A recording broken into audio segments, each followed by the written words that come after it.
And joining me now is Peter Navarro. He's the Director of Trade and Manufacturing Policy inside the White House, but in this crisis, he's also the National Defense Production Act Policy Coordinator. Mr. Navarro, welcome back to Meet the Press. And I want to start with your current job as Defense Production Act Coordinator.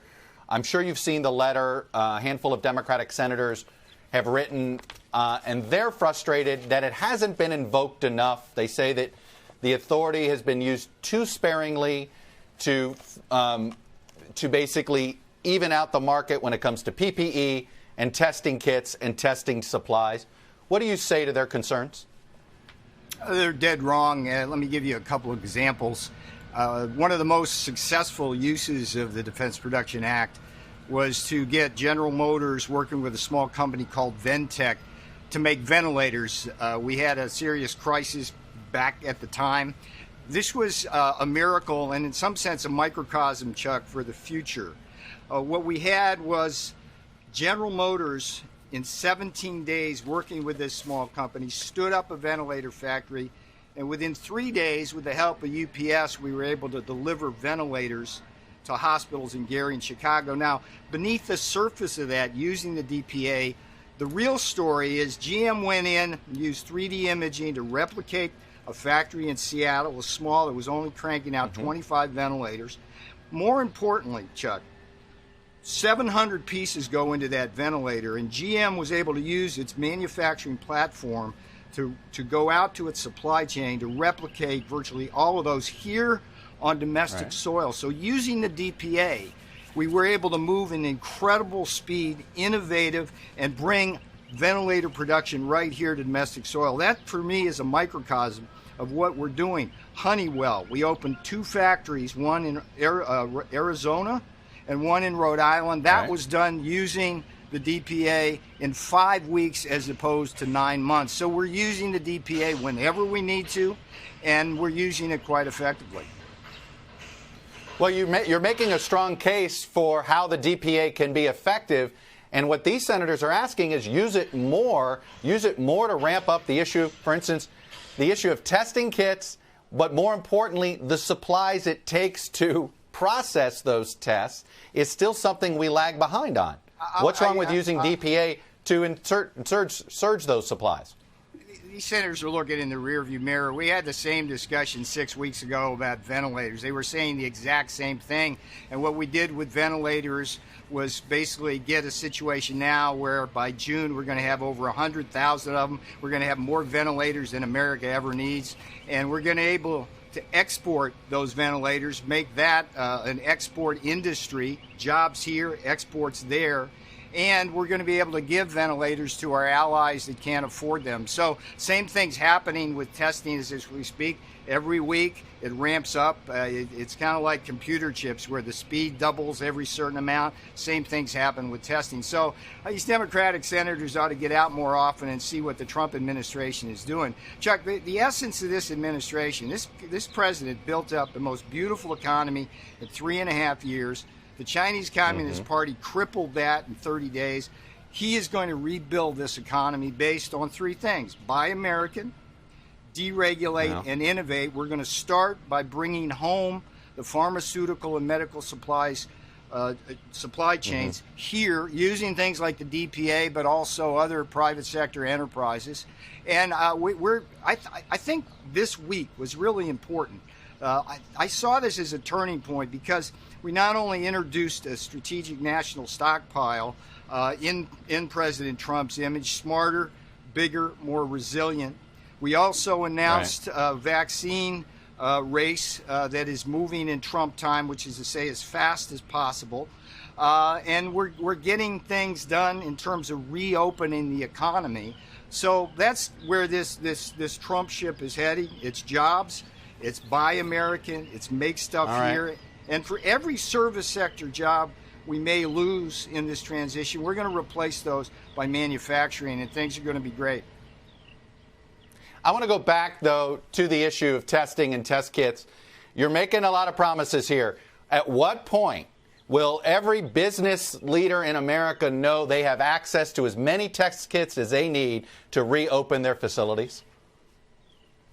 Admiral Girard has said it quite clearly that everybody who needs a test now can get a test. We continue to ramp up. When do we get beyond that? I'm not here to make promises to you, Chuck. I'm here to tell you, as the coordinator of the supply chains, that we are rapidly ramping up testing, just like we did with ventilators. We're ramping up surgical gowns. We're ramping up masks.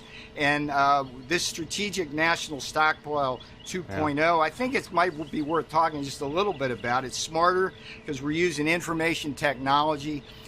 It's bigger in a really smart way, because not only are we going to fill FEMA warehouses with a lot more PPE and medicines, we're also going to use distribution centers like Owens and Minor, which the president visited last week in Pennsylvania, to have them hold additional inventory. Hospitals' point of care are going to hold additional inventories. And most important, Chuck, in terms of this, Buy American, Build American. As we locate the domestic supply chain here, our factories are going to be able to hold reserve capacity, which allows us to surge to additional demand. So my job is to make sure people of America have enough of what they need going forward, and I'm confident that we are moving beautifully in that direction under the leadership of President Trump.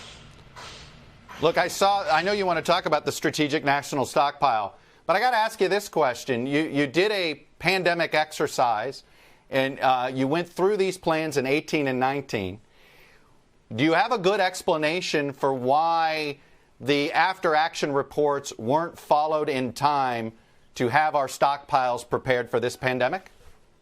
I'm not looking in the rearview mirror right now, Chuck. And this president's just looking straight ahead towards it. Well, it's going to be a really strong future. The fact of the matter is that we were able to get through the Chinese winter here of the pandemic with what we had. It was a threadbare FEMA stockpile that was left to us by the previous administration. The one that we're going to have going into the fall is not that. It's going to be, as I said, smarter, bigger, far more resilient. That's what I'm doing, Chuck.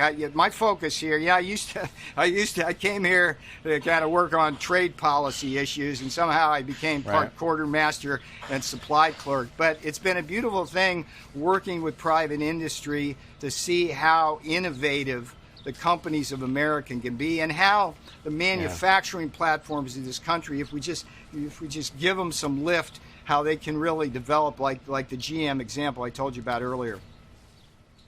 I want to ask you quickly about the CDC and ask you whether the president has confidence in the CDC.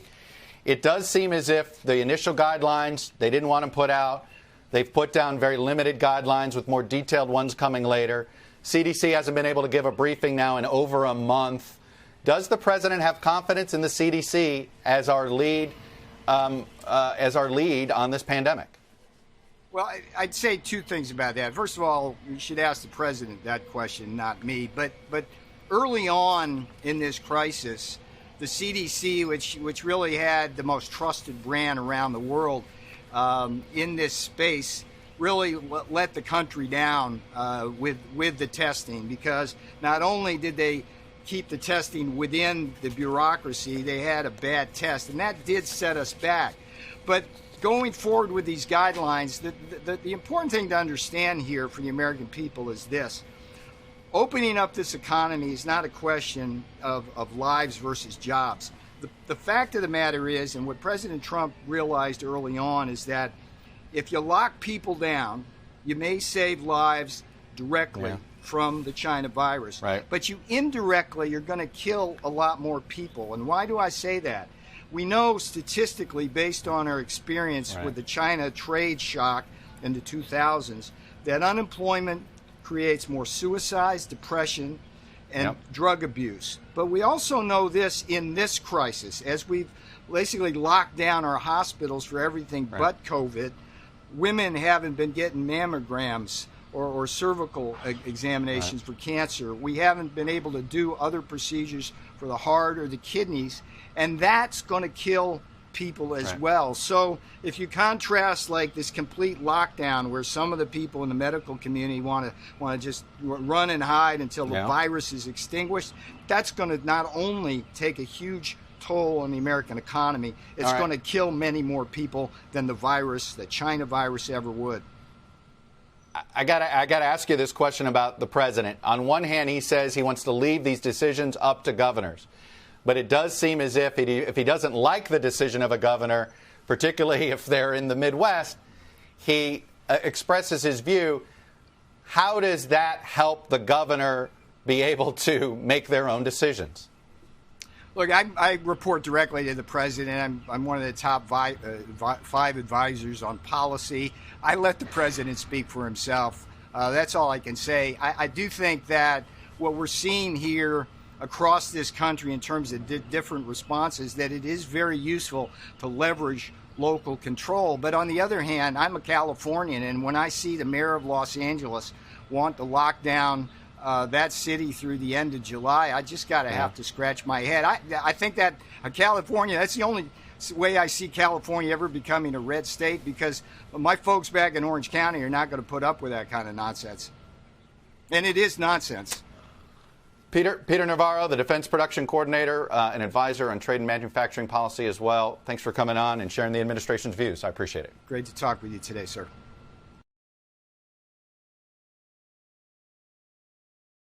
Hello from Washington, I'm Chuck Todd, and thanks for checking out the Meet the Press channel on YouTube. Click on the button down here to subscribe and click over here to watch the latest interviews, highlights, and other digital exclusives.